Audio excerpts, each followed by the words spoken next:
Welcome to the University of Sunderland Roundtable discussion. My name is Justine and I'm the Equality, Diversity and Inclusion Manager here at the university. In November 2022, the university became the first university in the UK to officially commit to supporting students in recovery by signing the University Friendly Recovery Pledge and to work in partnership with Recovery Connection. The pledge commits to providing a supportive environment which enables people in recovery to thrive and reach their full potential. Simon Lee, who is the Assistant Director of Student Journey, wrote about the challenges faced by students in recovery in the Times Higher Education supplement. And he said, the university throws up many temptations, but if we offer the right support for addiction, we are often rewarded with strong, tenacious students and staff. So today we've brought together two members of Recovery Connections, and I'd like you to introduce yourself to the audience. Thanks, Justine. My name's Simon Trelfer. I am the Marketing and Communications Lead at Recovery Connections, and I am an ex-student of Sunderland University as well. Welcome. Hiya, I'm Sarah. I'm a second year health and social care degree student, and I am going to be running the recovery service here within the university, and I'm also a harm reduction coach for Recovery Connections outside the university. Brilliant, and we'll come on to talk about what you do in the university in a little while. And what's your role, Simon, just to sort of explain? I'm the Marketing and Communications Lead, so if you see anything social media-wise, if you check out our websites, and pretty much anything you read about us in the news has probably come through my eyes and mind at some point. Brilliant. So actually, I'll start with you, Simon. Can you explain a little bit about who are Recovery Connections and what do you do? Okay, so we are what's known as a lived experience recovery organisation. That essentially means that the majority of our staff are in recovery themselves. Last estimate is it's around about 90% of our staff, and we have more than 70 staff now across Middlesbrough, Stockton, Sunderland, Gateshead, now Darlington as well. But we also run. There's the on-campus recovery support, which we do here. We're branching that out across the UK, and we do things like employment services. So we support people who are primarily in addiction recovery into work. Addiction recovery is the core of everything we do. So if people are having problems with mainly drugs and alcohol, they will come to Recovery Connections and they'll speak to somebody who's more than likely been in that exact same position. I wanted to ask you about that because that's really interesting. You used the word lived experience. So what benefit does it bring to have people that are actually in recovery themselves helping others? Well, addiction is a very isolating, for lack of a better word, illness or situation to be in. And, the best person to speak to about that is someone who's been there. You can feel completely and utterly helpless, like you're the only person that this is happening to, or the only person who cannot get beyond this. And you come to Recovery Connections and you meet dozens of people who were in that exact same situation and have got multiple years of recovery between them. Our last count, we've got over 300 years of recovery within the charity, and that's what people can tap into. Amazing. And Sarah, you're one of those individuals. I am, yes. So what are your experiences, particularly of recovery, and what helped you? I'd say throughout my life, basically, going back, I was in quite a lot of domestic violence relationships from being a very early age. My partner at the time had an active heroin addiction, which had massive, as you can imagine, impacts on my life. Yeah. I was a mental health nursing student at the time, not at this university, elsewhere. So I had quite a lot of things going on in my life for a lot of years. I had children at the time, so I was dealing with quite a lot of things that was impacting my children, relationships, my studies. And for me, I used drugs and alcohol as a way of coping at times in my life.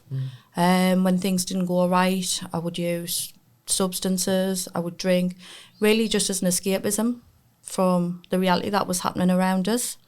And that went on for many years. And I think at that time, I was really sort of ashamed to tell people about my life and what was actually happening behind closed doors, And I think that was the case really just up until last year. So as the years went on, I didn't finish, obviously, my degree at the time. Came back again as a health and social care student at Sunderland. But at the time, I still had these things that was actually going on in the background that I wouldn't feel comfortable sort of sharing within a university setting, you know.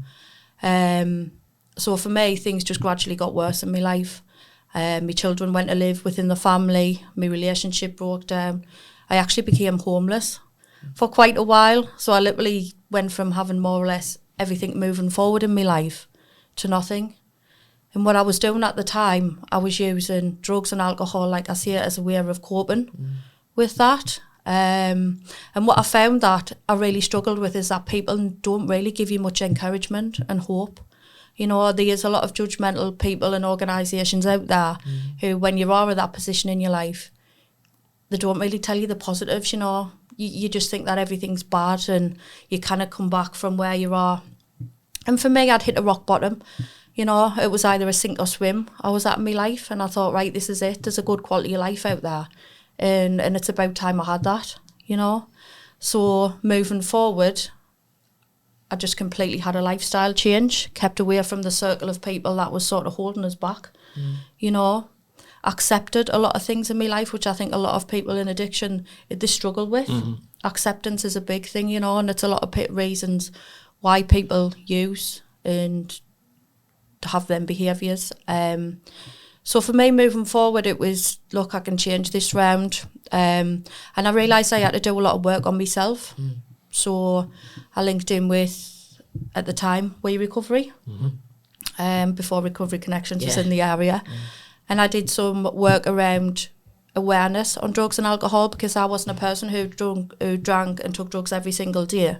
So I thought that wasn't an issue. You know, it's like, I don't drink every day, I don't take drugs every day, I don't need any help from anybody. You know, very thinking at the time I was headstrong and I wasn't. And I think that's a big thing that people struggle with at times because they're not using drugs and alcohol on a daily basis, that it's not an issue.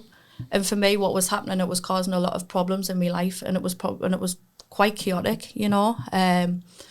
So I did a little bit of work on myself. I had some little bit psychological services support. Really just to look at underlying issues, why I was doing the things I was doing. And then I became a volunteer with Recovery Connections about a year ago. And I really enjoyed that because I think doing my volunteering work with Recovery Connections, it made me realise that my lived experience is an asset. And it's not something to be ashamed of. I mean, when I recently came back to university, this time round, my subject's health and social care, you see, so it's a lot of subjects that related a lot to my life, and I wouldn't have dreamt in a million years of sharing what I'm sharing with you now in with that because of what could have potentially, I thought, came with it. So I've did my volunteering with Recovery Connections. And for me, I'm quite a lucky person because I get to go out every single day with my job role that I have now and give people encouragement and hope that they can change things round. And I think that's a big thing where I did struggle from. There wasn't many people who did. So really it's a little bit about me in a nutshell. And I can see that your progress must be inspiring for other people that you connect with, which is fantastic.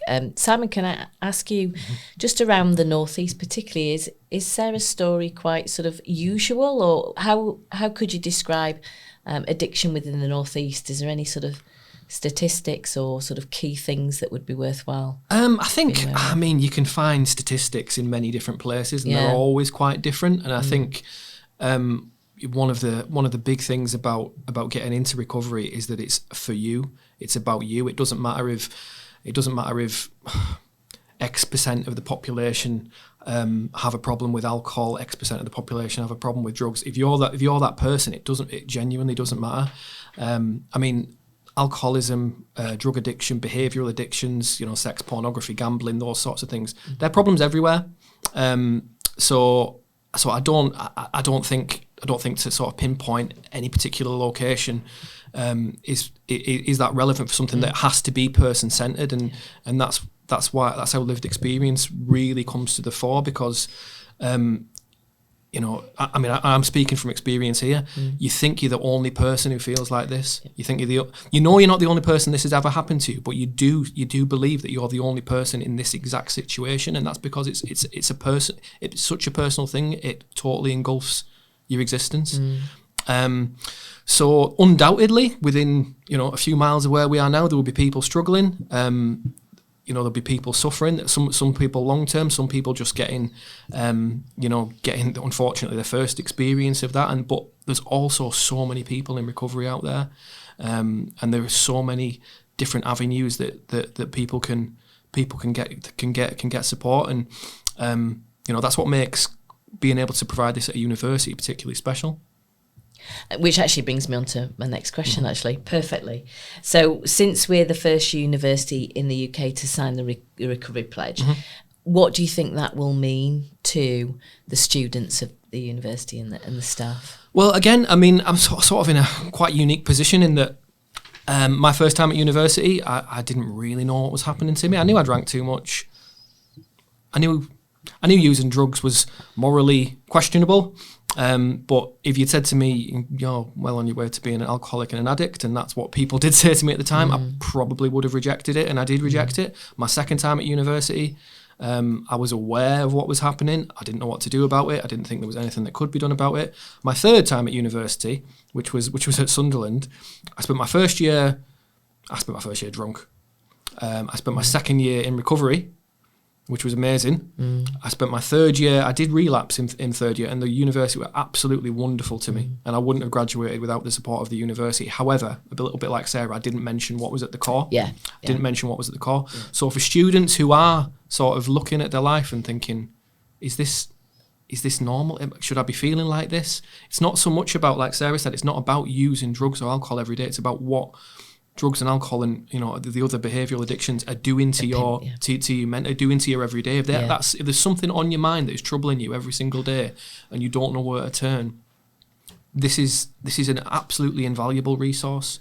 I mean, with this being such a new thing in the UK, I can only really draw on research from the US, where it's been going since it's been popularised since the 70s. There are 150 plus universities who have this, and it's been proven. Again, you can find research anywhere, and you can read different things, but it's been proven that students who are in these recovery programs, they generally end up the retention rate is better for students who access recovery programs.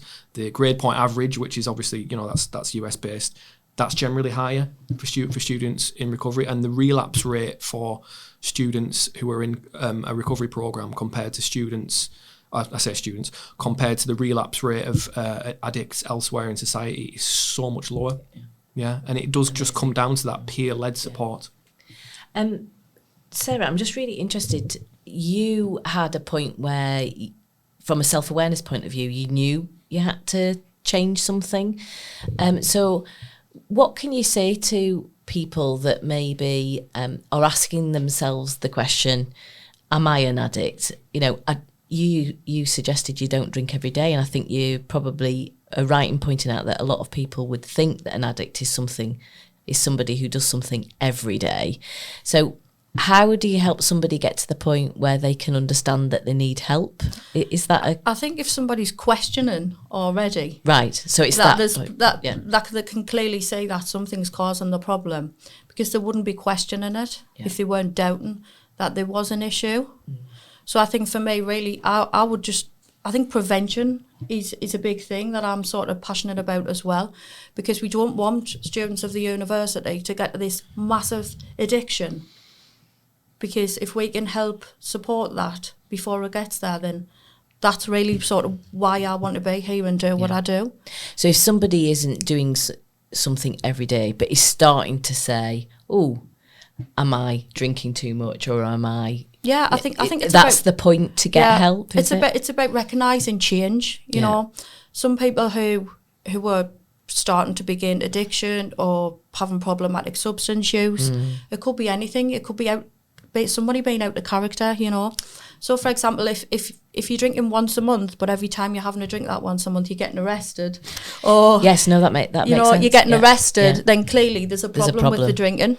Really if you recognise that 5 days out of the week you're out partying in town in various pubs and doing whatever with friends, to normally being in your halls or wherever you're staying and looking at your work and things is just getting a little bit much, and your studies are behind, then you're recognising that there's clearly a problem, you know. I think they're really good examples, because we often, when we think of, I keep using alcohol, although I know you're talking broader than that.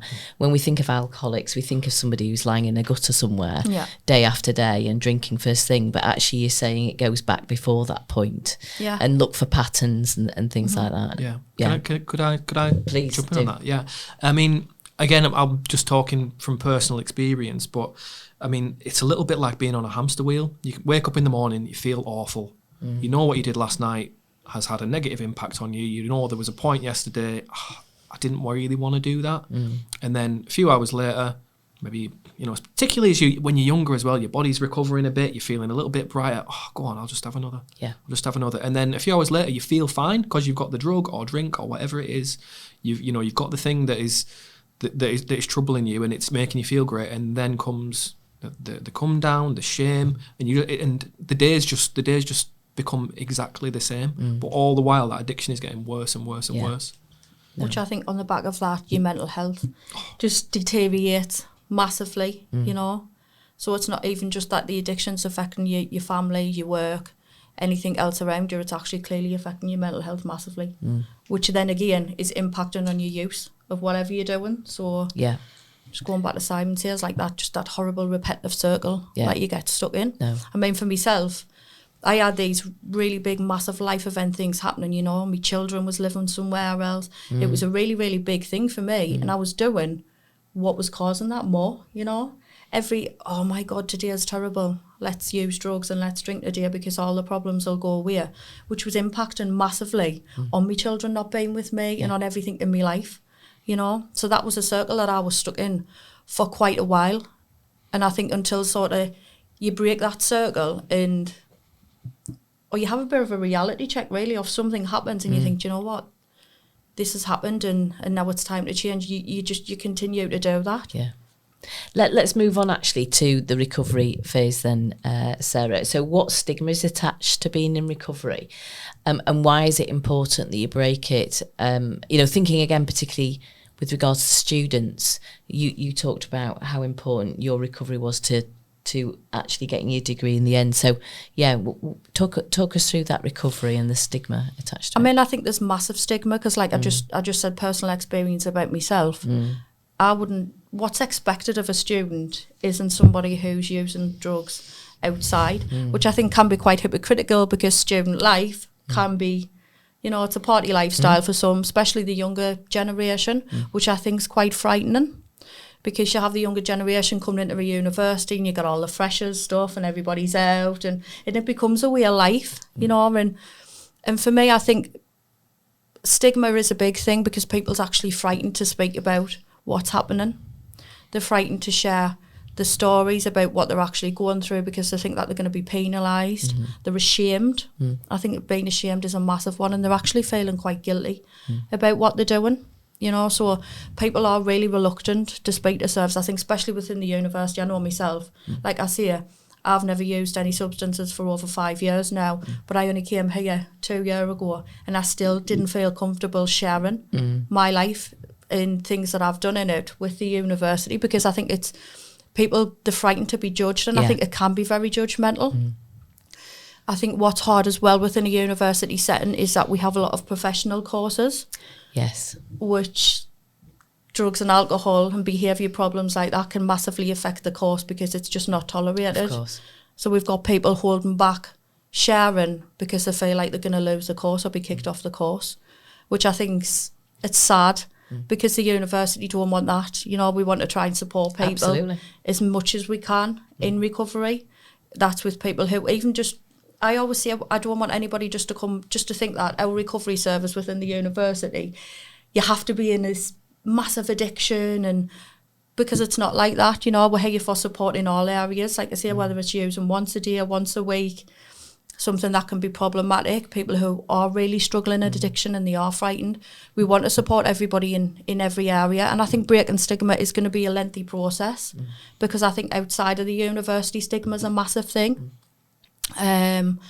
So really for me, because I'm going to be a massive part of this, is moving forward to try and promote our service and break down some stigma, which is, I think it is quite hard in itself, but it's just going to come with time. Brilliant, thank you, Sarah. Simon, can I ask you about these meetings and come back to you about that as well, Sarah? Why have they been set up, and why do you think they'll be useful?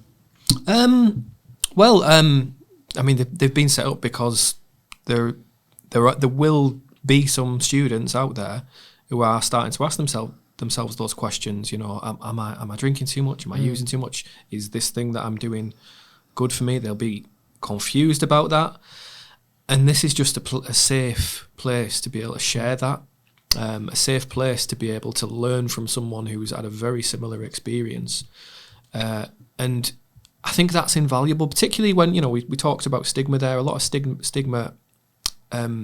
comes down to a lack of awareness and a lack of understanding that, you know, there's I suppose that to coin a phrase, once an addict, always an addict. That's not the case. I mean, I say it could be true in the sense of, you know, I wouldn't advise anybody who is an addict to try and see if they're an addict again by using, but you know, recovery can become an absolutely priceless part of your life. You know, since I finally graduated university, you know, for instance, I've completed a master's degree, I've got a house, I've got a wife, I've got kids, I'm marketing manager of a lovely charity.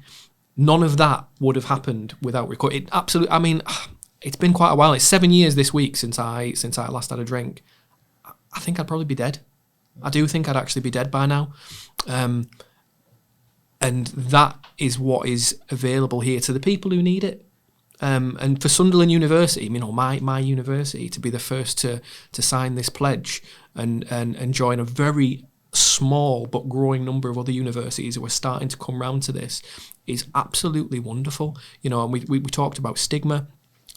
This conversation probably wouldn't have happened not so long ago. You know, this conversation is part of breaking down that stigma. This service is part of breaking down that stigma. The people who will benefit from it are part of breaking that stigma.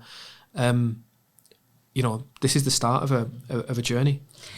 Can I just jump in there? I think what's important as well is that we do have the recovery service on site.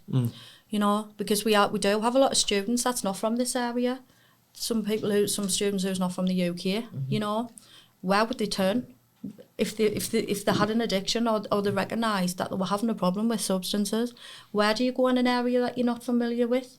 You know, so I think we're giving students who's not from the area that little bit of sort of extra support and respect, that they're not having to go off site and they're not having to find all these things out, because we're here. You know, we're here to support them and to educate them with awareness around whatever they need support with, which I think is quite a big thing. I'm really interested, Simon, in the words that you used, which was it's a safe space. So can you explain what that means? Does that mean that there's confidentiality in terms of who attends those meetings? Can you sort of share a little bit about what that means in reality? Well, I mean, it's safe in that there will be no stigma, and there's certainly, I mean, confidentiality is key, isn't it? Confidentiality is absolutely key. So, you know, I suppose a person, you'd actually probably be better at to answer this than I would actually. I think so. A safe space is providing an environment for people to use where they can be open and honest, in a confidential space.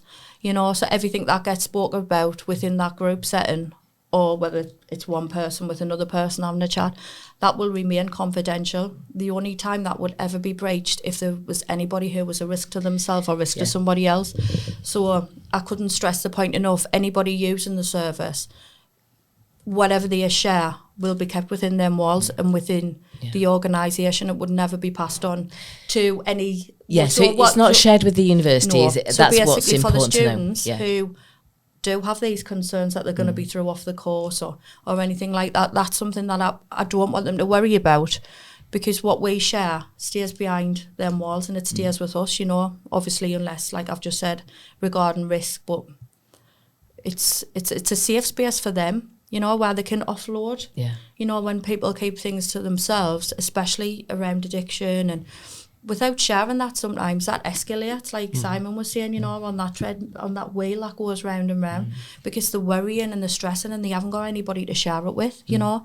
So by offloading to us, hopefully that's going to give them a little bit of a sort of, just a little bit stress-free to move forward. Brilliant. Yeah, and I think it's not only you know, addiction and the, you know, using that can be quite an isolating space. Recovery can be quite lonely as well if you don't have that spot. I'm thinking of me as a student in recovery at university. I couldn't really tell anyone, so that was quite. I mean, as much as I was absolutely overjoyed with how well my life was suddenly going, it was quite a lonely space in that I didn't really tell anyone about it. So, you know, you're getting invited places, getting invited to events, and I couldn't really do any of that, and I didn't explain why.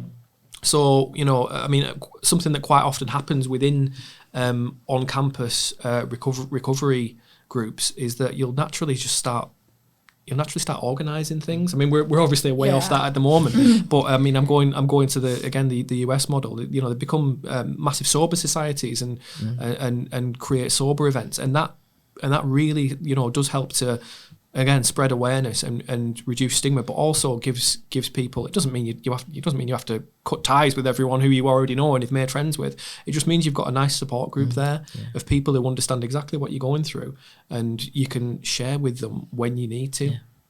Brilliant. Thank you both very much for sharing your own personal stories and also being an inspiration for those that are going through recovery, and creating these safe spaces for our students to be able to share. I really appreciate you coming along. And just for any student who would like to access the recovery meetings, they take place every Monday in Edinburgh Room 205, and that's between 4 and 6 p.m.